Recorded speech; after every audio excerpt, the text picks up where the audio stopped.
মধ্যপ্রাচ্যে চলমান উত্তেজনার মধ্যেই এবার নতুন করে নিরাপত্তা সংকটে ভুগছে ইসরায়েল। উপসাগরীয় দেশগুলোতে অবস্থিত যুক্তরাষ্ট্রের একাধিক গুরুত্বপূর্ণ রাডার ধ্বংস হয়ে যাওয়ায় ইরানি ক্ষেপণাস্ত্র প্রতিরোধ করা ক্রমেই কঠিন হয়ে পড়ছে বলে দাবি উঠেছে। সামাজিক যোগাযোগ মাধ্যমে এক ইসরায়েলি কর্মকর্তা স্বীকার করেছেন, আগাম সতর্ক বার্তার সময় যেখানে আগে প্রায় 15 মিনিট ছিল, এখন তা কমে মাত্র 1 থেকে 2 মিনিটে নেমে এসেছে। ফলে ক্ষেপণাস্ত্র প্রতিরোধে প্রতিরক্ষা ব্যবস্থাকে সক্রিয় করার সুযোগ প্রায় থাকছেই না।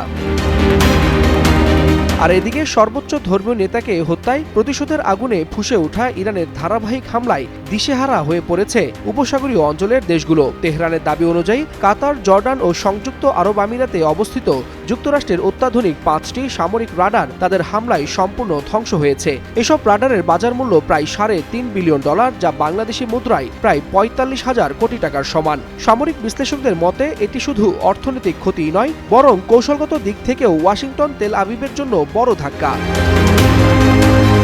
বিশেষজ্ঞরা বলছেন, এই উচ্চ ক্ষমতা সম্পন্ন রাডার ব্যবস্থা ধ্বংস হওয়ায় এখন ইসরায়েলের দিকে ব্যালিস্টিক ক্ষেপণাস্ত্র নিক্ষেপ করা ইরানের জন্য আগের চেয়ে অনেক সহজ হয়ে যেতে পারে। কারণ এসব রাডার ছিল দীর্ঘ পাল্লার আগাম সতর্কীকরণ ব্যবস্থার গুরুত্বপূর্ণ অংশ।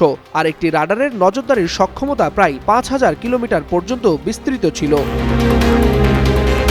রাডার সংকটের এই বাস্তবতার প্রতিফলন দেখা গেছে সাইপ্রাসে ব্রিটিশ বিমান ঘাঁটি RFF আকরতিরিতে সাম্প্রতিক এক ড্রোন হামলায়। যুক্তরাষ্ট্রের গোয়েন্দা বিমান রাখার হ্যাঙ্গারে ওই ড্রোন আঘাত করার পর প্রায় 30 ফুটের বিশাল গর্ত তৈরি হয়। ধারণা করা হচ্ছে ড্রোনটি লেবানন থেকে সমুদ্রের খুব নিচ দিয়ে প্রায় 150 মাইল উড়ে এসে রাডার ফাঁকি দিয়েই এই হামলা চালায়। যদিও এতে বড় ধরনের হতাহতের ঘটনা ঘটেনি, তবুও সামরিক বিশ্লেষকদের মতে এই ঘটনা দেখিয়ে দিচ্ছে আধুনিক যুদ্ধক্ষেত্রে সস্তা কিন্তু দ্রুতগতির অস্ত্রই এখন বড় চ্যালেঞ্জ হয়ে উঠছে উন্নত প্রতিরক্ষা ব্যবস্থার জন্য।